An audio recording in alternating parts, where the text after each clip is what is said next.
I'm in control, as they say. Thank you very much, everyone, for joining me today. I'm Linda Chander, and we're going to talk today about something that's close to all of our hearts, how to make the best use of our time, which is, I suppose you might say, commonly described as time management. What is it, time management? Because we need to ask ourselves, do we manage time or do we need to manage ourselves?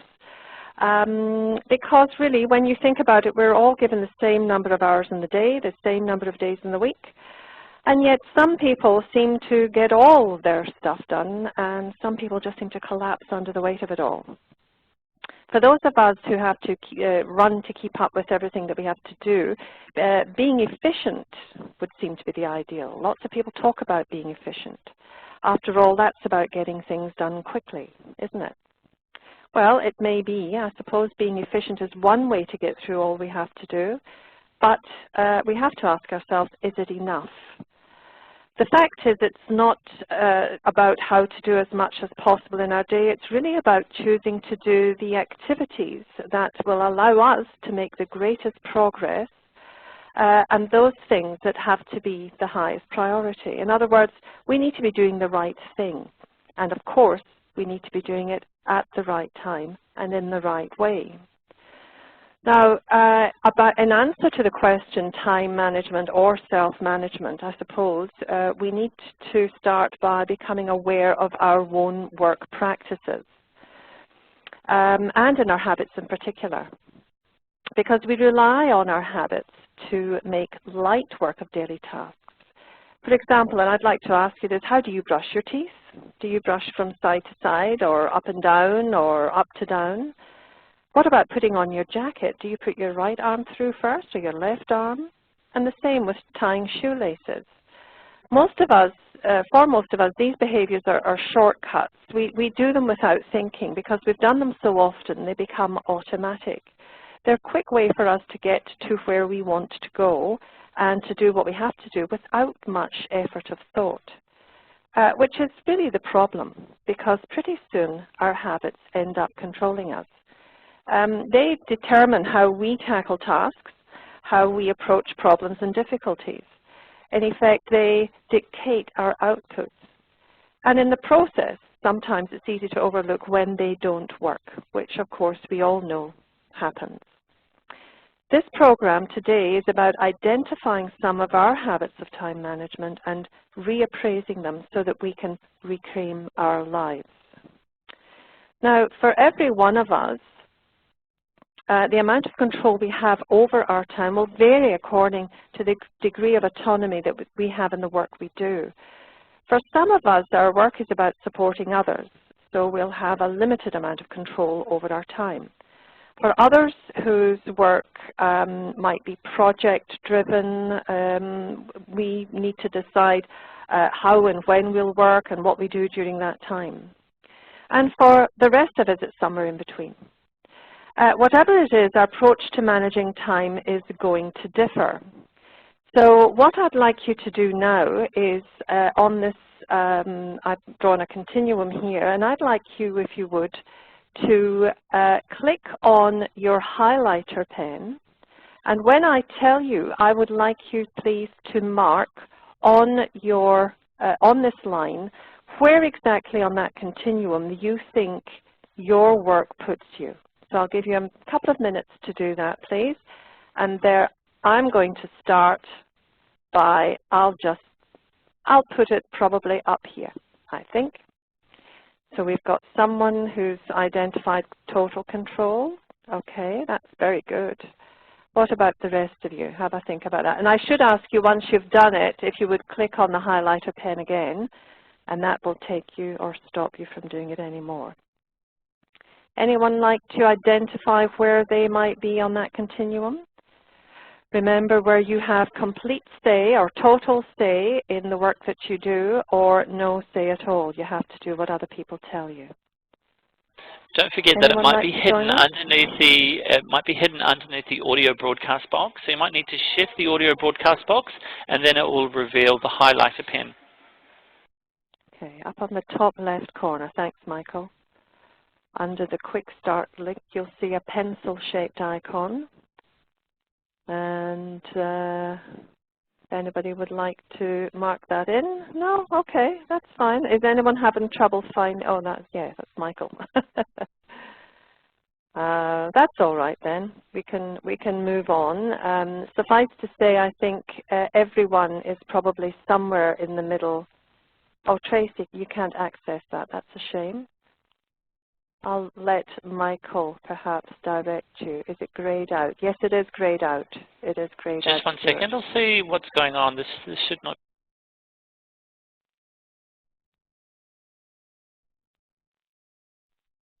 All right, give that a go, guys. Sorry about that. I gave permission to someone else. Go. There we beautiful. go. Beautiful. So, and second time lucky. You can just do one line, thanks. So we've got a bit of a mix there. We've got most of us are up on the towards the total, not quite total, of course, because for most of us, the work space today, I think, demands that we have to work with other people, and of course we rely on others to do elements of the work that we're involved in. That's great, guys. Thank you so much for that. Taking control of ourselves is really about looking realistically at the nature of the work we do, and of course understanding what we can do by ourselves and what we rely on other people for. Similarly, we need to recognize those areas of our work which are prey or prone to either interruptions from other people, or which perhaps rely completely on what other people offer us. So, thank you, and we'll move on. What we need to do at this stage is really start identifying our habits, because our work habits largely dictate the way we operate in the workplace, and they have developed over the course of our working lives. Thinking of some of the most successful people in business today, they didn't achieve their level of success by leaving their time management to chance. They consciously developed positive, productive work habits. But think of it, they, like us, have, 168 hours in the week. Successful people are successful because they've used their time wisely and in ways that ensure that their goals are met. So the first step in improving our time management or our self-management is to identify what is it we want to achieve. If we want success at work, we're going to need to be able to perform the role we have at the moment efficiently and effectively. And that means doing everything that's required of us in our KPIs and then some more. We have to fit it all into our working day. And, you know, even if we've got study yet to finish, we still need to fit that in too. And of course, we need to include time to relax and re-energize ourselves, because let's face it, we don't live in a vacuum. The habits that we develop around the organization of our time determine our success or lack of it. So, let's have a think about this. If we want to get serious about it, we need to start thinking of those bad habits that are getting in our way.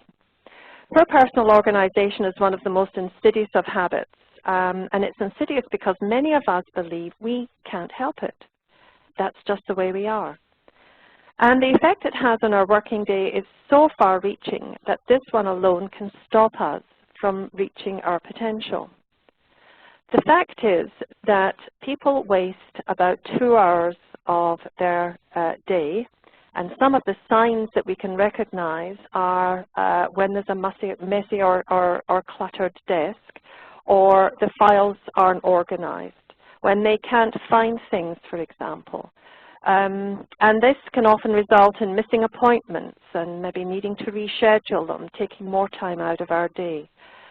Being late or unprepared for meetings, or volunteering to do stuff that is really not part of our job, or even just being tired or unable to concentrate.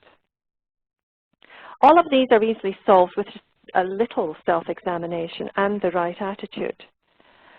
So what we need to recognize is if we are wasting 2 hours of every day with these or maybe other examples, then that's about 14 hours of a week, which is about 728 hours in a year. Now, when you look at it like that, that's more than 30 days, a whole month. Quite astonishing when we sit down and calculate the amount of time we throw away. You know, in a face-to-face workshop, when I am asking and discussing these particular issues, I often ask people to consider, what would you do if I were to give you $10,000 every day of your life for the rest of your life? But you couldn't give it away, you couldn't invest it, and you had whatever you didn't spend that day, you lost it. That puts a very, very different perspective, doesn't it, on the value we put on time. So beginning to appreciate the value of our time is probably a really good place to start. Once we've done that, let's start thinking about how we are thwarting ourselves, how we're making it harder for ourselves. Because if our habits aren't working for us, then we need to change direction and select a pathway that's going to help us to get where we want to go. Now, over the years that I've been delivering time management programs, I've noticed that the same issues are raised again and again. Here are some of the most common problems that I'm told of, and this is where we're going to have our poll. What I'd like you to do is I'd like you to have a read through this list, and I'd like you to identify the top 4 that apply to you. And there you can see the poll has been placed into the chat box. And if you would take a minute, please, and identify the 4 items, any 4 items that you think apply most directly to you. These will be recorded, and I think they will give us some interesting reading. I'll give you a couple of minutes to think about that.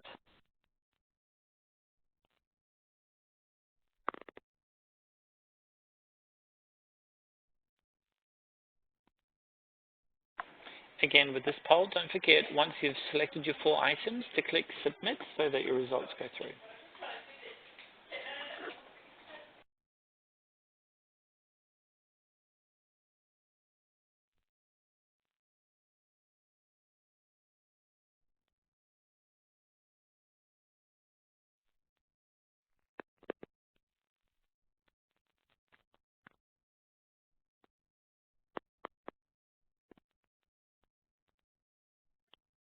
Okay. Hopefully everyone's had a chance to answer. And Michael, are you able to display the results at the end? Yes, I've just closed the poll, and it should be coming up in the next 10 to 15 minutes. That's perfect. We'll continue. Thanks for that, everyone. Thanks for your participation in that. But for the sake and for the purpose of this program today, I have selected 4 of the issues that I have found to be the most often cited, and there's the result there. That's great, great to know. And I'll come back to that later, Michael. Maybe we can pull that up in a little while. By the way, what's the first one? The first one is frequent distractions. Yeah, that would be right. I've selected 4 for the purposes of our program today to discuss. And what I'd like to do is I'd like to discuss these with you and perhaps come up with some strategies to see how we can best address them. So the first one is we're going to talk a little bit about emails. Emails, the bane of all our lives, I think. In a survey conducted by the technology company AOL, these are some of the statistics that were found, and they provide food for thought, I think. 45% of the respondents describe themselves as being addicted to email. 62% check work email on the weekends. 19% choose holiday spots with access to email. 55% said that they deliberately upgrade their phone to get access to email when they're out and about, and astonishingly, 59% check email from the bathroom. Now, if that's not addiction, I don't know what is. But it's only going to get worse, let me tell you, because a recent report by the Radicati Group in the States estimated that over 100 billion business emails are sent and received each day. And this is expected to rise to about 132 billion by 2017. It's quite astonishing, isn't it? As well as this, we have the increase in instant messages used in business as well. And that, of course, adds further to the pressure of our daily work practice. So, let's see. Are you addicted? Michael, I might ask you if you can please, for the moment, remove the poll from the chat bar. I can't actually see.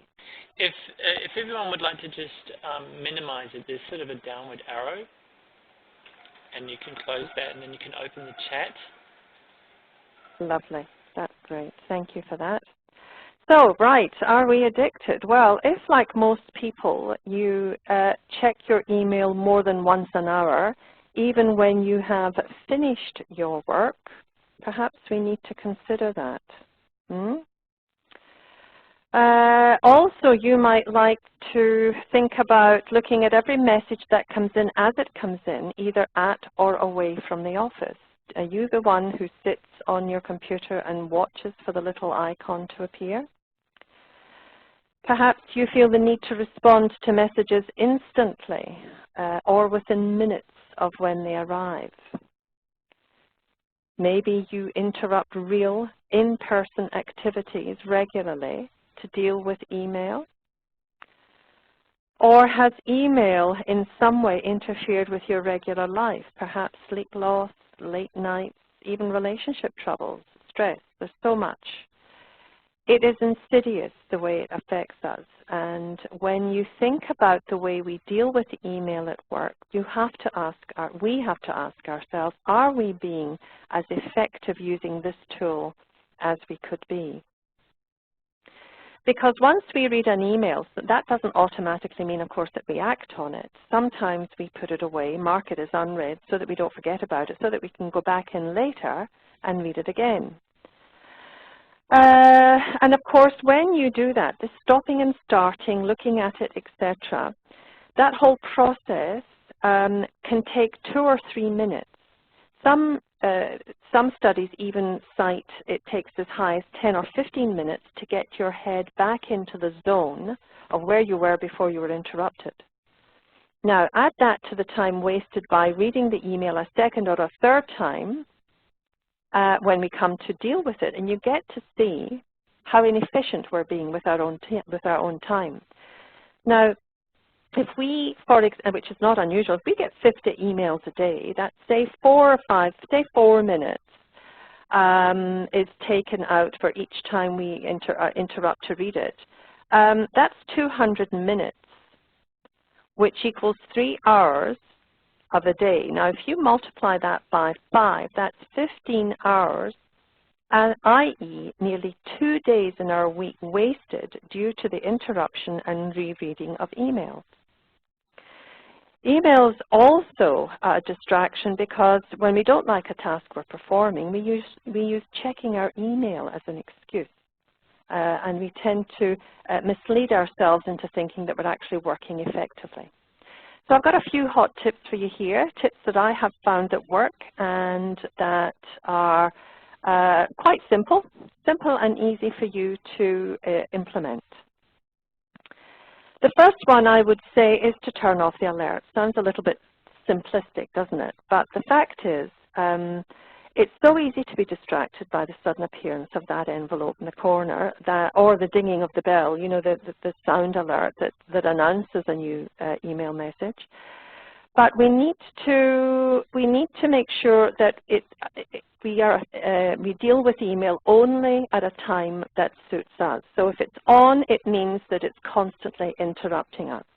The second tip that I recommend is that we check our email only at set times through the day. For instance, you may decide that you'll only check your email first thing in the morning or before lunch at the end of the day, maybe 2 or 3 times, 4 times perhaps if you need to. That way you can give your email your full attention and handle it once. A lot of fuss was made a few years ago about double handling of paperwork. Same can be said of emails.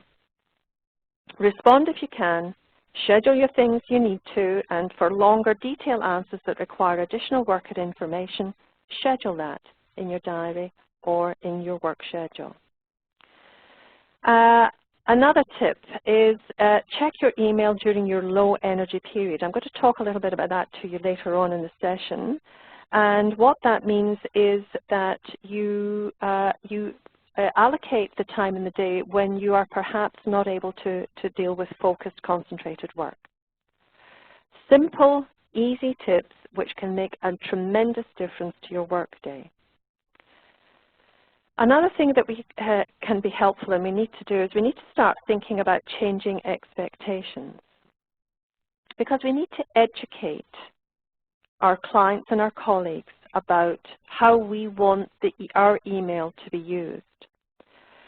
At its best, email was originally a tool for very quick communication requiring short, direct answers, or to accompany the transference of data or information. What's happened is we've allowed it to overtake, we've allowed it to infiltrate into all areas of our lives. But we can bring it back, we can take back control by educating our clients that if a matter is urgent, then you are best contacted on the phone.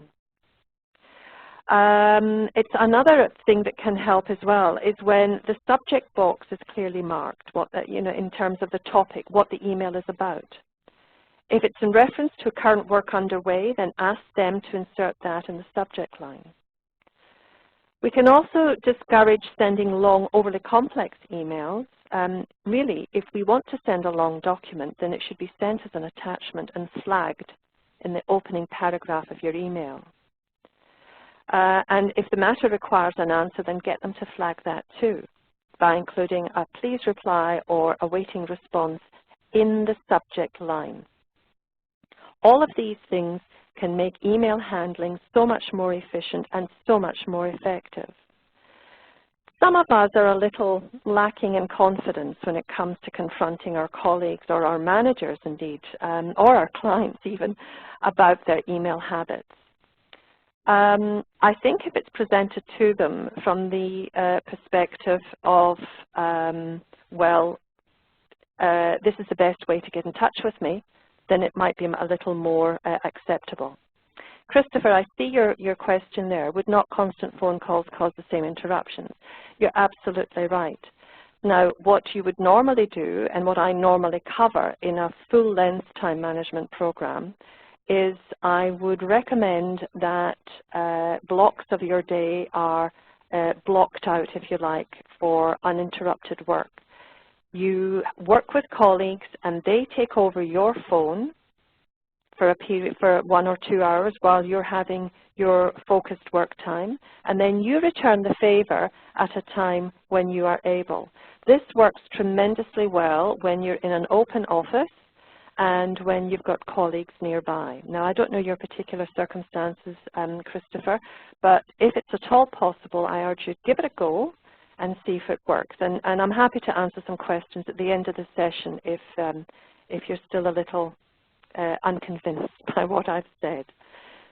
Certainly, if there's anything urgent, then definitely they should be using the phone. They should not, your clients should not be expecting you to answer an email immediately. Because let's face it, if you're constantly answering emails, you're not working on their work, which is really the important thing. So I suggest that you talk to them and see if you can perhaps come to some sort of agreement. But look, if that fails and you don't feel confident in speaking to them about that, then incorporate these tips into your own email practice. You might be surprised at how quickly people pick up and act on these preferences. It does actually make a difference. So some golden rules to move on, because we do only have an hour today. Try and handle your email only once. Read it and either delete it or file it or schedule it. Create folders, of course, which it surprises me always how few people create folders in their inbox. Folders that are either project identified or client identified. And what you can also do is, if you receive a high volume of emails, you can color code your contacts so that you have a particular color for people who are high priority or who are relevant to a current project. An inbox with over 50 messages can seem a little overwhelming. However, if you have a scheme to color code all your messages, those messages are going to pop right out of a long list, and that'll give you an excellent way to prioritize your email when you're handling them. Turn off your notification, as I've said. That's simple, but very, very effective in helping you organize so that you address your emails when you need to, and as well as that, you're able to see urgent matters when they come through. Procrastination is the next issue that is the most common, I think. That's certainly in my experience, as I've been talking to hundreds of people about this topic. According to Joseph Ferrari, a PhD professor in psychology at DePaul University, sorry,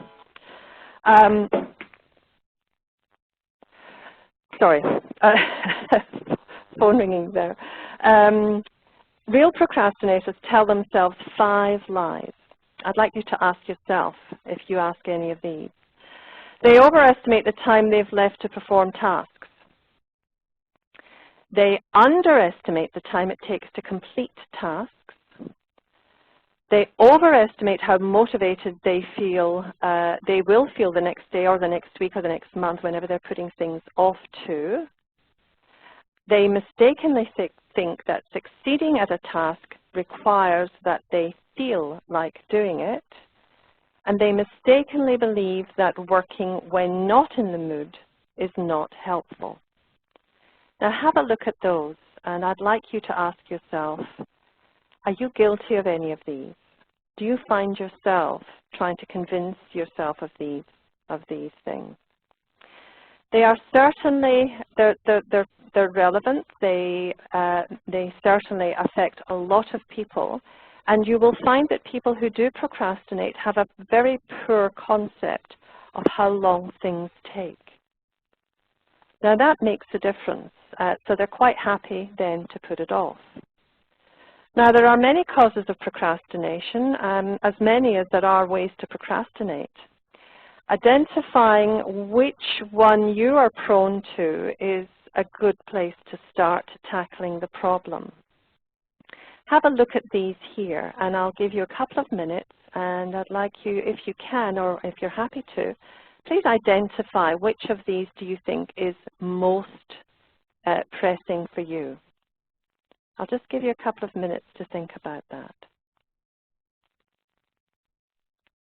Which of these is most relevant for you?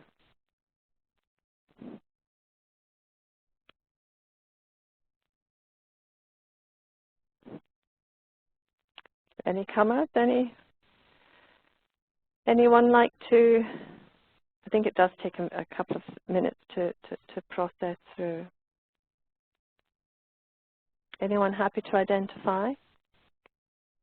Linda, what we could do is we could use the annotation toolbar again if you wanted to make a little dot next to the words that perhaps you might procrastinate on. So again, using the annotation toolbar, the highlighter tool, just dot the ones that you think that affect you. Lovely, thanks, Michael. Yes, so just highlight there. Lack of information, boredom, perfectionism, good, yeah, yes. Dislike of the task, it's never easy. Lack of information we've got there. That's really great to add in there. Yeah, quite a few dislike of the task. Does that mean that quite a few of us are working working in a job that we're not 100% happy with? Perfectionism. Funny, the perfectionism excuse, isn't it? Sometimes if we don't have all the information at our fingertips, we tend to think, well, I'm not going to do a good job, so I might just not even start it. Fear of failure. Yes, fear of failure. Maybe because you're uncertain of your own, or unconfident in your own ability or your own skills in a particular area. Yeah, good. That's great. That's great. Thank you. Energy rush. Yeah. I think some people do feel a little more able to deal with a huge task near a deadline. Some people like that. I do know. I do understand that. But of course, what can happen is that we get ourselves so stressed that the end result, the job itself, suffers because perhaps we haven't, well, we haven't given enough thought or enough time to completing the task. Thank you for that, everyone. Thanks. We'll move on now. Let's have a think about getting on top of that procrastination. Well, a couple of ways to tackle it. Making a list of everything we have to do, no matter how small. Now, again, if I were running this normal full-day course, I would help people understand the importance of being able to schedule, and we actually talk about that a little bit later on.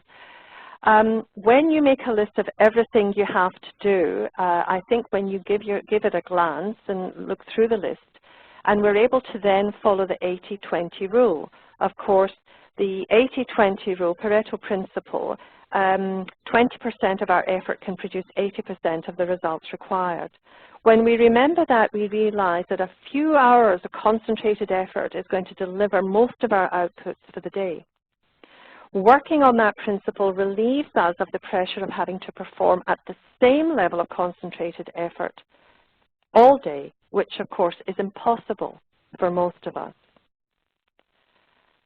Identify in that list the top 2 activities that are going to reap the greatest rewards, and of course that's then going to deliver for us approximately 80% of our required results.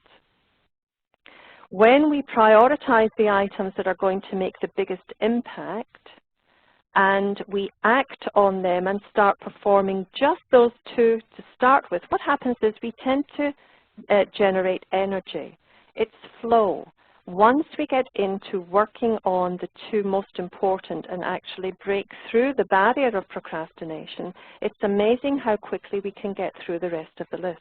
Now, I've said 2 here, but you might even have 4 or 5 that you give priority.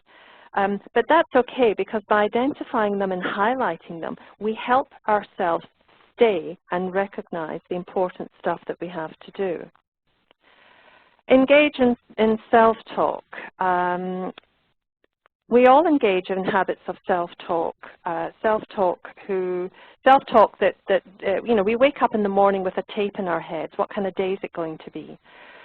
Self-talk is about those things that we say in our heads that actually undermine us, if you like. Things like, oh my goodness, I'm never going to get through all this. Oh no, there's such a lot of work to do here. What am I going to do? Oh, I'll never get it done. Oh, I'm going to make a mess of it. All those things that we say to ourselves actually stop us from making progress, practically even before we've begun. Self-talk is, we need to change the tape. We need to change the self-talk, and we need to convince ourselves, talk to ourselves, I can do it. I'll just start this job, this one task now. I'll kick it off. And then what happens is, miraculously, you find that you do get a little bit more energy. It helps you move through it. It helps you, propels you, if you like, through the rest of the task. And that then, of course, helps us to stick with it, whatever it is we're working on, stick to the very end. Handling interruptions is the 3rd item. Now, I know it's easy to say don't encourage socializing, but I think we need to be aware of our own habits around this. If we're the sort of person that likes to be social, likes to have a chat, likes to be friendly, what happens is people tend to think that it's okay to interrupt us. Now, that's not to say that you want to be unfriendly or curt with your work colleagues, but certainly, and certainly when you're working as part of a team, being interrupted is one of the hazards. But the frequency that it happens really is more to do with the way we respond to it when it does. So become known as someone who's focused and serious about the work you do. Commit to concentrating on your work while at work.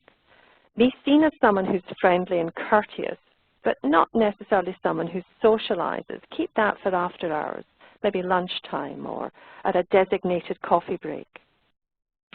Be assertive as well. Tell people that it's not convenient for you right now. Assertiveness, in my experience, I've noticed that assertiveness or lack of assertiveness is one of the biggest problems around managing time. Some people find great difficulty in letting people know what they want and the situation or the circumstances that they'd like to work in. Let people know that you've got work to finish, and you'll be happy to catch up for a coffee later in the day at a time that you decide, so that you're taking the initiative here. And of course, when you do that, you find that the interruptions are reduced. Now, if it's related to work, if you're being interrupted with requests for work or requests about something that you've asked for, then of course you have to decide how best you're going to handle it. If you're being interrupted for something that you're working on by others, make a point of letting people know when it will be ready. I'll get that to you by lunchtime today. Ahead of time. Let them know ahead of time. Having a schedule in front of you, knowing when you're going to be free, handling your tasks and handling them and finishing them as you go, going to give you an opportunity to see when you will be able to deliver work to people so that they don't have to come chasing for you. One of the reasons we get interrupted when people are chasing us for work is that we haven't informed them of when it will be ready. Be proactive, be communicative, let people know when you'll have things done, and stick to that. And you'll be surprised at how many times the interruptions are reduced. Another thing that a lot of people do when the interruption is social, I find that a lot of people will have a chair around, and of course colleagues think it's okay to come and drag the chair over and have a quick word. Get rid of the chair, leave no opportunity for them to sit down and socialize, and when people come to talk to you, if it is a social interruption, stand up and let them, if you like, get the hint. They'll quickly move away. When we're talking about, as I mentioned earlier on, when it comes to phone calls, set aside a time in the day when you are going to focus on concentrated work and have a colleague take your phone calls for you. Have a code ready so that they know which phone calls are important and which you need to be interrupted for, and give them an indication of the other phone calls. Give them a time. Tell them you'll be free at 3 o'clock. So that your colleague can say they'll phone you back at 4 o'clock, so that you get the chance to finish your work, and then you go back, you pick up the phone, and you return all your calls in a block as well. And managing meetings, another issue which I'm told, which for a lot of people is a great problem. Managing meetings are very costly, or meetings themselves are very costly. And we need to weigh the outcome against the combined hourly rate of the people attending to see if regular meetings are really going to be worthwhile. When you cost it out like that, it's quite astonishing how much it amounts to. Make sure you're clear about a few things before you attend the meeting. You can ask for an agenda. Make sure that you absolutely need to be there. If your contribution is minimal, ask if you can provide the information through someone else. Or if your attendance is needed, ask how long the meeting is going to be. If you have a time limit, let people know, and they may be willing to hear your items first so that you can go and get on with your work. Make sure, of course, after the meeting that you record your own action items, because another great time waster is when individuals forget to work on or deliver their action items from the previous meeting. Time is wasted, valuable time, as we said earlier on, time that could be spent doing other things. So be respectful of your colleagues and make sure that your action items are delivered when you say at the next meeting. And then, of course, as I said, if you get the opportunity to and they're happy to hear you, maybe move your item further up the agenda so that you can excuse yourself once it's been discussed. So making our time work for us requires that we take control of it. We have to determine which of our habits is causing us problems and come up with ways to overcome them. We've offered some ideas there. Obviously, as they're stated, they may not work for everyone, but you can adjust them. And I'm sure that by making those adjustments to your personal situation, you can develop for yourself some very particular time-saving techniques. We need to also realize that during the day, we are not always at our best. Sometimes even some of us are very much more focused and much more alert in the morning. Now, if that's you, obviously it's best if you schedule your concentrated work, your serious work, your committed, focused work in the morning. For others, it's a kind of a more level playing field, but perhaps you experience a slump in the middle of the day, possibly after lunch. And yet others take a little bit slower to kick off the day, but they are able to pick up speed by the afternoon and achieve much, much more as they go through the day. Now, what I'd like you to do here, if you would, just for a minute, I'd like you to go onto your marker, your highlighter pen, and just give me a dot at which you regard yourself. Just give me a dot on whichever line, the morning person or the after lunch slump person, or a you person who likes to pick up speed as the day goes on. Good, we've got a few coming through there, wonderful. Oh, we've got lots of morning people. What does that mean, that nothing gets done in the afternoon, I wonder? Oh, everyone, gosh, no after lunch slump people there? No? That's very interesting. Good.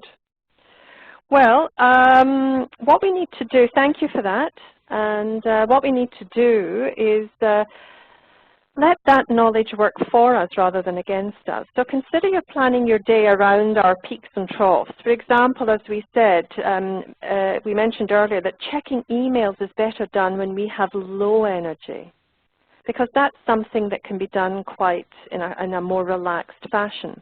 Schedule your email checking times at those times when we're at that low energy ebb. Save your more detailed high value work for those times when you're at your peak, at your best. Now, if you're concerned that your colleagues or boss or clients are going to be annoyed or confused that you're not responding to their email quickly, you can explain that you only check email at certain times and that they can call you if the matter is really urgent. That way you're channeling the phone calls to the phone. Now, as Christopher mentioned earlier on, of course, if everyone who is going to email you a request or a question then turns to the phone, you're going to have as many interruptions there. But what I think and what I believe and have seen happen is that when you direct people to the phone, look, if it's really urgent, give me a call, what you find is that people who have an urgent request, yes, they will phone you, and yes, it might need to be addressed there and then. However, you'll find that they think twice about sending the email. And that in itself can reduce your email in your inbox by almost a third. You'll be surprised how much of an impact it can make. You can also reserve time to read and respond to email after a long period of focused work, or at the end of the day when your energy and your creativity are perhaps at their lowest. Now, many of us also get lots of internal emails, those FYI emails from head office or from your team members or from colleagues that just want to keep you in the loop about something.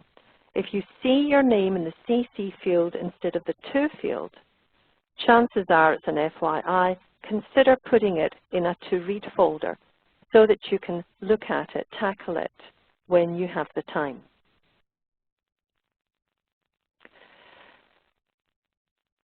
Scheduling, I mentioned to you, I'll talk about it very briefly here. It's a great tool.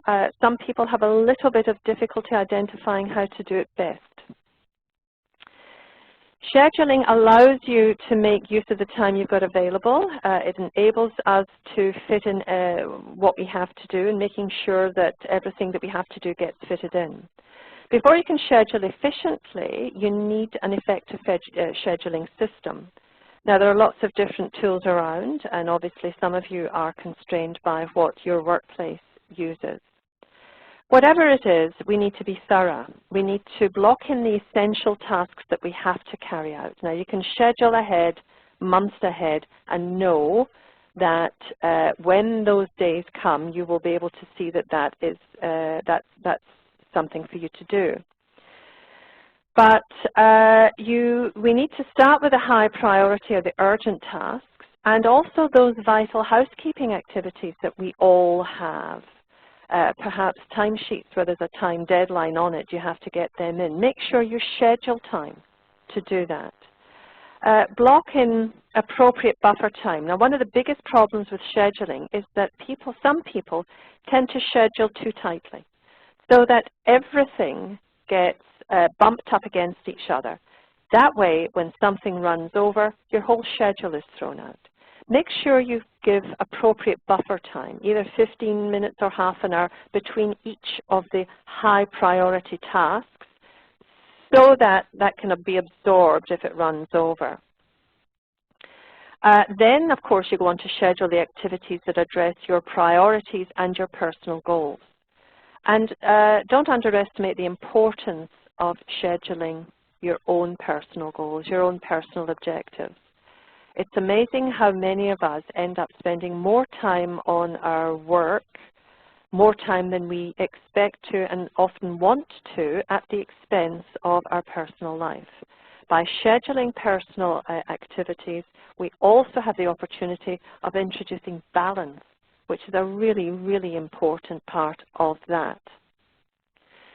So, when we're looking for tips and tricks for how to manage our time more effectively, how to deal with email, how do you manage this particular manager or colleague who's takes up a lot of your time, ask your colleagues for ideas. It's amazing how much of value people around you will have. Communicate with them, let them know your issues. What are some of your ideas, your personal tips? I'm going to give you 3 minutes now to have, if you can and would, I'd love it if you made a note of them in the chat box. Any tips that you have found that help with your own personal time management? Can I ask you to record them in the chat box, and we'll have a very quick look at them. And then if Michael is able to record them all, I'll make sure that we can distribute them so that everyone gets a copy. Tracy, thanks. Close your door. Amazing, huh? Works really well. Unfortunately, a lot of us work in open plan offices, and that doesn't work quite so effectively. But, you know, I've seen a lot of people who, when we're discussing this very thing, and who work in an open plan office, they have a signal. They put up a signal at the desk of not to be disturbed. And I had one group of secretaries I was delivering this program to, and we had a lot of laughs. They actually said that they have a tiara that they pass around, and whenever anyone is focused and concentrating, they put the tiara on, And of course, they ask their colleagues during that time to take the phone calls. Quite a good idea. Thanks, Samantha. Work from home 1 day a week. That's more and more common, isn't it? I found a lot of people doing that now, and it's great because the workplace is flexible and allows it. Anastasia, thank you. Blocking out time to prioritize what's important, allow me time, prevent unwanted emails. Good. That's exactly what I've been talking about. Block out time for yourself. You have to be really firm about it and proactive. Identify your high energy time in the day, block that out for concentrated work, and get your colleagues to pick up the slack. And then you, of course, return the favor. Susan, thank you. Utilizing a to-do list, prioritize marked off. Good one. Often just the sight of that list can give us a bit of a push on when we see how many items are on it. Stuart, thanks. Tell colleagues you're working on something required, so please ask questions now. Brilliant. Brilliant. Same thing. That blocking off of time, that personal time. I think that's a great idea. Some people will put on a pair of headphones with no music attached, but that's, again, a signal I'm not to be disturbed. I had one group actually tell me that one of their colleagues had found a roll of fake police tape. I don't know if I should be spreading that around, but they found it in a $2 shop or something, and they used to wrap that around or put a flag at their workstation whenever they didn't want any interruptions. So definitely some nice ideas there. All right, thank you. I'll make sure that we all get a copy of those just to make sure that we add them to our tool of little techniques, if you like. So as I said to you, it's about taking control. It's about being proactive. It's about spending a little bit of our time planning. Planning well, planning realistically, can be very, very beneficial. And I don't just mean the planning of a job or the scoping of a job. I mean planning how we're going to tackle our day, our week, our month. If you know you've got a huge project ahead of you, start getting your smaller things out of the way now so that they don't fall through the cracks when you're knee-deep in a big job. Get people on board to help you, ask for their help, and return the favor. If they pick up the slack for you when you're working at your desk, focused work, then you do the same for them. It's a great team builder, helps cooperation, helps people get on better. It also helps people understand what others have on their plate, which is a great way to build those relationships within a team. And of course, moving forward, we need to see the way ahead. We need to be open to new strategies. If our time management or our self-management isn't working for us, we need to ask ourselves why. There's a reason why. It's not because you're not capable or you're not able or you're not as good or effective as anyone else. It's simply that perhaps we haven't yet found the right strategy for us. As I said, get support from our colleagues. Sometimes they've got great ideas, but until we raise it, you know, most often people don't think of telling you. Great work practices that help them. Be willing to change old habits. First of all, recognize your habits, the habits that aren't working for you, and then change them. And then don't forget to give yourself a bit of a pat on the back, because really it's about seeing how well we're progressing. It's about recognizing when we're doing something right and replicating it, getting more of it for the future, making it a much more better result, if you like, in the long run. So I'll take any questions now, any couple of minutes, any questions that you'd particularly like me to answer. If you'd like to put them in the chat box, and I'll address them as best I can.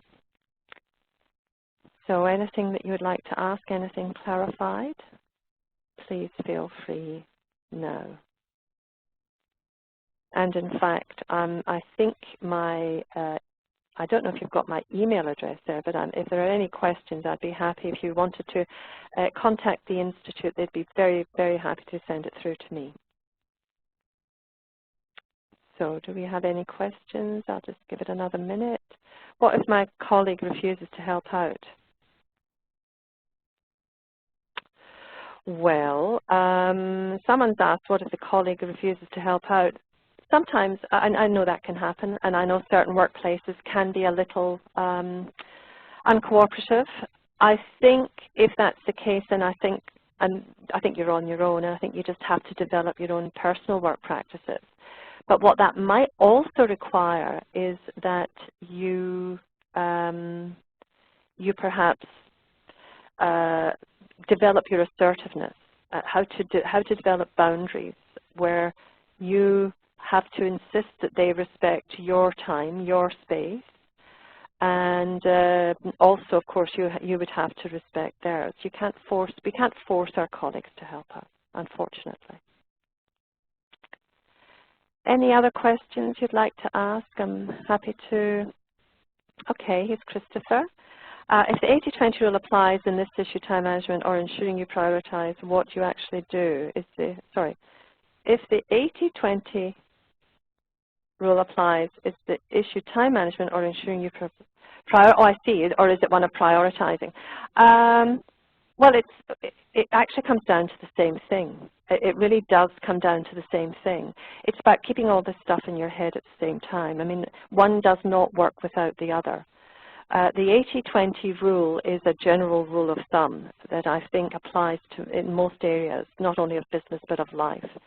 If we're willing to spend the time, even just a little time on what's really, really important, it can reap much better benefits for us. And here's another question from someone. What's the best way of dealing with half your team in a different location who don't see what you're up to, i.e. with the headphones on? Yes, I get what you're saying. If they're in a different location, then they're not going to see if you've got the signals up. What we can do there is send them an email. And whether you want to tell them, look, I'm going to be out of the office, or I'm not contactable during this time. And as was mentioned earlier on, just letting people know that if you want to talk to me now or ask me a question, I think Stuart said, let them know if you want to ask me a question now or later, but for the next couple of hours I'm going to be not out of contact. I think would be the best way of dealing with that. I hope that's okay. Any other questions you'd like to deal with? If you'd like me to answer, happy to do that. Okay. All right then. Thank you for that. It's been a pleasure. I really wish you good luck. I think it can be challenging. It's a bit daunting at first, but once you start off, it really is a journey. I think you need to just start off by making a commitment to change your habits. It's all about habits. That's all it is. It's all habits. And once you understand that some of the habits that we've gotten into aren't working for us, we can then make a decision to change those habits. And when you do, everything changes. Quite remarkable. But thank you once again, and thanks to the Institute for having me today. And thank you also to Michael at CPD Live. Thanks, Michael. Thanks, Belinda. Thanks for presenting today, and thanks everyone for joining us. Guys, as you leave this session, you simply click the X in the top right-hand corner. There will be a feedback form that pops up. It would be great if you could take the time to fill that in. It only takes about 30 seconds, depending on your comments. Great feedback for Linda, and also great feedback for the Institute of Internal Auditors. Guys, don't forget, there are many other sessions coming up, so do head to the IIA website to see what's coming up. Till then, have a great day, and look forward to seeing you in future sessions. Bye-bye.